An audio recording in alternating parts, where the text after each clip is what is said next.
આજે રાજપીપળા ખાતે વિકસિત ભારત સંકલ્પ સંમેલનની એક બેઠક હતી અને આ વિસ્તારના તમામ પદાધિકારીઓ, અધિકારીઓ અને લોકો પણ ત્યાં ઉપસ્થિત હતા। આ બેઠકમાં આ જિલ્લાના પ્રભારી મંત્રી ઈશ્વરભાઈ પટેલ અને ભારતીય જનતા પાર્ટીના એસટી મોરચાના પ્રમુખ ગણપતસિંહ વસાવા, ભરૂચના સાંસદ મનસુખભાઈ વસાવા અને અહીંના સ્થાનિક ધારાસભ્ય દર્શનાબેન દેશમુખ પણ પોતે હાજર હતા। છતાં ભારતીય જનતા પાર્ટીના સંગઠન દ્વારા દર્શનાબેનનું નામ સુદ્ધા લેવામાં ન આવ્યું, એમનું સ્વાગત કરવામાં ન આવ્યું કે એમને બે વાત મૂકવા માટેના આમંત્રિત પણ કરવામાં ન આવ્યા।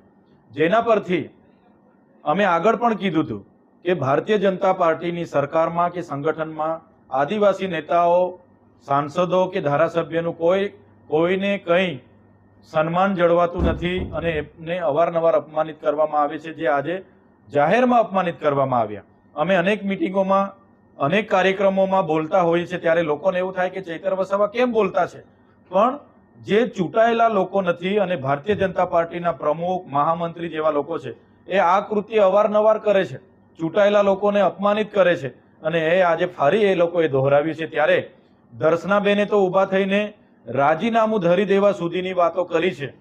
એક મહિલા આદિવાસી ધારાસભ્યનું આ પ્રકારનું અપમાન થતું હોય ત્યારે અમે પણ કહીએ છીએ કે દર્શનાબેને રાજીનામું આપી જ દેવું જોઈએ, તો જ આ ભારતીય જનતા પાર્ટીના જે સંગઠનમાં બેઠેલા લોકો છે એમને ખબર પડે। અને આગળ પણ અવારનવાર આ પ્રકારનું અવગણનાના પ્રસંગો બન્યા છે। 60 ટર્મના સાંસદ મનસુખભાઈ વસાવાનું પણ સંગઠનમાં કોઈ માનતું નથી, સરકારમાં કોઈ માનતું નથી। અવારનવાર એમણે પણ દારૂબંધીને લઈને પત્ર લખ્યા છે કે નર્મદા જિલ્લામાં ભાજપના નેતાઓ ખુલ્લેઆમ દારૂ વેચે છે અને જેનાથી યુવાધન ખરાબ થાય છે।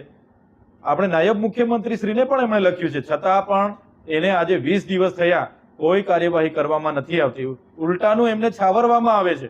એટલે મને લાગે છે એમના માટે એક સાંસદ, એક ધારાસભ્ય કરતા પણ એમના જિલ્લા પ્રમુખો અને મહામંત્રીઓ વિશેષ હોય, જેઓ આવા દારૂના વેપલા કરીને એમના હપ્તાઓ છેક ગાંધીનગર સુધી પહોંચાડતા હશે, એટલા માટે જ એમને છાવરવામાં આવે છે એવું મને લાગે છે। આજે જે પ્રકારે દર્શનાબેનનું અપમાન થયું અને દર્શનાબેન હમણાં પણ ગાંધી પ્રતિમાને ત્યાં ધરણા પર બેઠા છે અને રાજીનામું આપી દેવાની જે એમણે જીદ પકડી છે, ત્યારે હું માનું છું ચોક્કસ જો એમનું સન્માન ભારતીય જનતા પાર્ટીમાં ન જળવાતું હોય તો એમને રાજીનામું આપી દેવું જોઈએ। આખો સમાજ તમારી સાથે છે।